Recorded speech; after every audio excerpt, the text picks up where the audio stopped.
Hey everyone, Strength Coach Tina with a little video on shoulder remedials. This is for anyone who watched my shoulder self-assessment, mobility self-assessment, and did not pass, and would like to work on their shoulder mobility. Now, be aware that the shoulder joint is a complex joint. It has three joints, in fact. One is the scapulothoracic joint, which is the shoulder blades that sit on the back of your rib cage. And they need to be positioned properly in order to move well. So if part of the issue here is an excessive rounding of the upper back, which some of us have in relation to forward head posture and a desk sort of posture, then the shoulder mobility will be affected by that right away. So good shoulder mobility stems from good posture.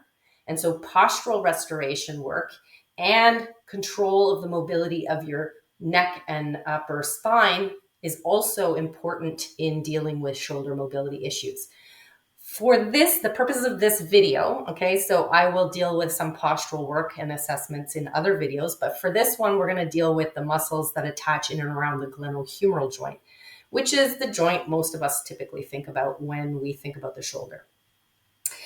I'd like you to get a foam roller, one like this, firm, but not rough on the surface.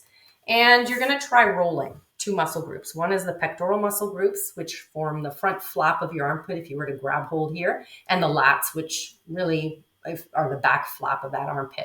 So starting with the pecs, you're going to lie with your arm extended on the foam roller, starting from the upper chest wall, moving towards your arm along that band of muscle. You're just going to do these little kind of rocking motions in little sections. And I'm mitigating the pressure that I'm putting on the roller by pushing up against the roller and lifting my body weight using my limbs, okay? So if it's really intense, I'm going to use some of my strength to lift myself slightly off of the roller. If I can handle more pressure, I'm leaning more into the roller. And I'm working in little sections like this, moving around as I go from the chest wall towards the insertion of these muscles on the arm. And I'm going to do the same thing on the lat by starting low, okay, where the mid rib cage is, let's say. And again, I have my arm extended and I'm lifting myself using this leg because for me, this is a little naughty and feels a little spicy. So I'm just moving in little areas, finding the little knots, and without sort of feeling in deep pain. You don't want to be so putting so much pressure that you're holding your breath and you're sweating and ow. Take the pressure off if it's that intense, okay?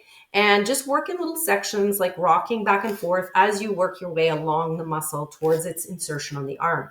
You're going to do that about 2 minutes per section on both sides. Okay, then you want to stretch those areas. So for the pectoral muscles, I like the doorway stretch where you're going to stand in the door jamb with your forearms against the outside rims of the door, and you're simply going to push your torso through the door frame. Okay, and I don't have the facility right now to show you that in action in the door, but I think you can appreciate what it might look like. You're standing with your forearms on the outsides of the door frame and you're simply pushing your torso forward. You'll feel a nice stretch through here. And you can hold for 10 seconds and release. You can even press against the door frame before you then stretch out into the relax and push your torso through and hold. That's my favorite pectoral stretch. It kind of hits both sides at the same time. And then I like to do a bit of a dynamic lat stretch. So I'm going to get into this child's pose position with my arms extended over the roller. The forearms are on the roller. I keep my elbows straight. If you relax these elbows, you kind of relax the tension through the muscle. You're not going to get a good stretch.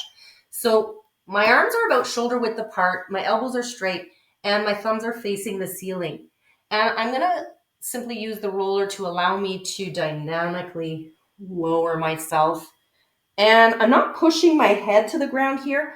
I'm pressing my chest to the ground here. And then I can release. You can even push down on the roller with your arms like a karate chop for, 3 to 5 seconds prior to then relaxing and pushing down And you can alternate. Push down for 3, 2, 1, keeping those elbows straight.